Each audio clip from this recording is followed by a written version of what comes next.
America के साथ trade deal को लेकर कांग्रेस ने भोपाल में किसान महाचौपाल आयोजित की। इसमें राहुल गांधी और कांग्रेस चीफ खड़गे शामिल हुए। राहुल गांधी ने पीएम मोदी पर दबाव में आकर डील साइन करने का आरोप लगाया। राहुल ने कहा है कि ये डील नहीं बल्कि किसानों के दिल पर तीर है। अमेरिका से कपास खरीदेंगे तो हमारे किसानों का क्या होगा। राहुल ने यह भी आरोप लगाया कि पीएम मोदी ने एप्स्टीन फाइल के डर से अमेरिका की बात सुनी। भोपाल में राहुल की किसान चौपाल पर मुख्यमंत्री मोहन यादव ने निशाना साधा। सीएम ने कहा है कि कांग्रेस शासन में एमपी के किसानों के साथ बेईमानी हुई थी। हमारे शासन में किसानों के लिए कई ऐतिहासिक फैसले हुए। सीएम ने एआई समिट के दौरान प्रदर्शन का जिक्र किया और कहा कि देश को बदनाम करने वाले कांग्रेस कार्यकर्ताओं की हरकत के लिए राहुल को देश से माफी मांगनी चाहिए। बीजेपी सांसद बांसुरी स्वराज ने राहुल गांधी पर अब तक का सबसे बड़ा और तीखा हमला बोला।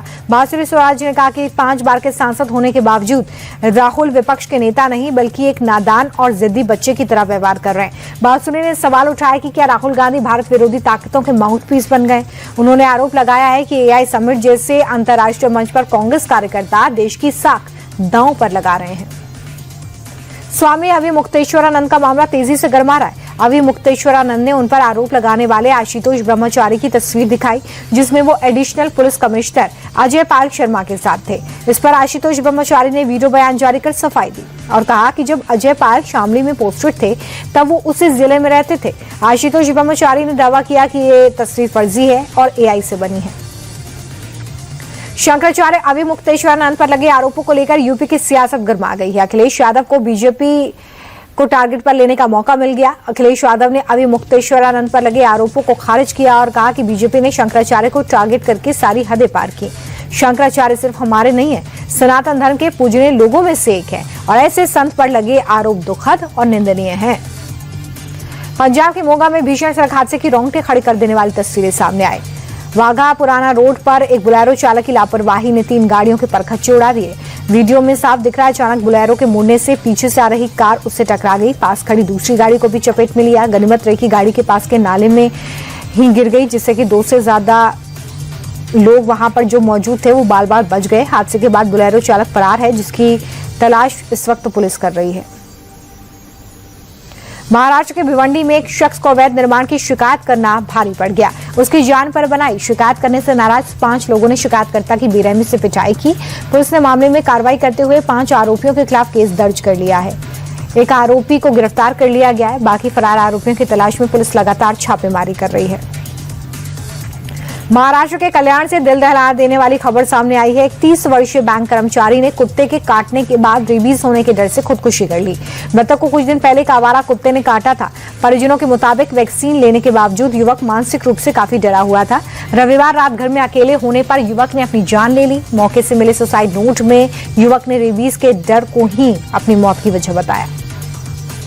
गुजरात के सूरत में रफ्तार का कहर देखने को मिला है। हजीरा इलाके में एक इको वैन ने सड़क पर पैदल चल रहे एक व्यक्ति को टक्कर मार दी। एक्सीडेंट के बाद युवक कुछ देर तक घसीटता नजर आया। इस हादसे में घायल शख्स को गंभीर चोटें आई हैं। फिलहाल पुलिस मामले की जांच कर रही है।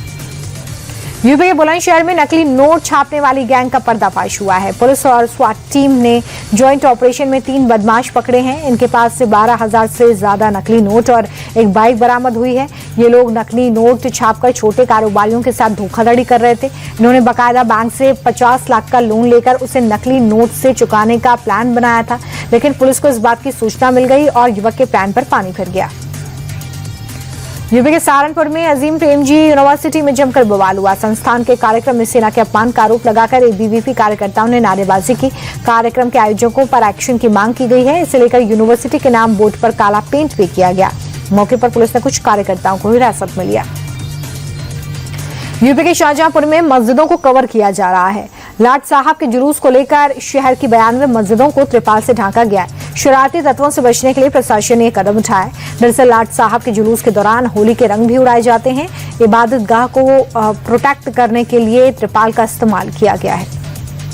राधा रानी की नगरी में होली की खुमारी अभी से दिखने लगी है। मथुरा के बरसाने में लड्डू मार होली का जश्न मनाया जा रहा है। पूरा परिसर अबीर गुलाल से सराबोर है। लोग एक दूसरे पर लड्डू फेंककर होली का जश्न मना रहे हैं।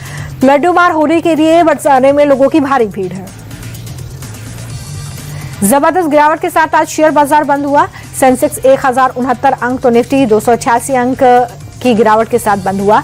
अमेरिकी एआई कंपनी एंथ्रोपिक के चलते आईटी शेयर्स में भारी गिरावट देखने को मिली। Tech Mahindra, HCL tech, Infosys, TCS जैसी कंपनियां आज निफ्टी की टॉप लूजर्स रहीं। शेयर बाजार में गिरावट के पीछे कई कारण हैं। ग्लोबल खराब संकेत, क्रूड ऑयल के दाम में बढ़ोतरी, डॉलर के मुकाबले रुपए का कमजोर होना बड़ी वजह बताई जा रही है। अमेजन ने एशिया का दूसरा सबसे बड़ा ऑफिस बेंगलुरु में खोला है।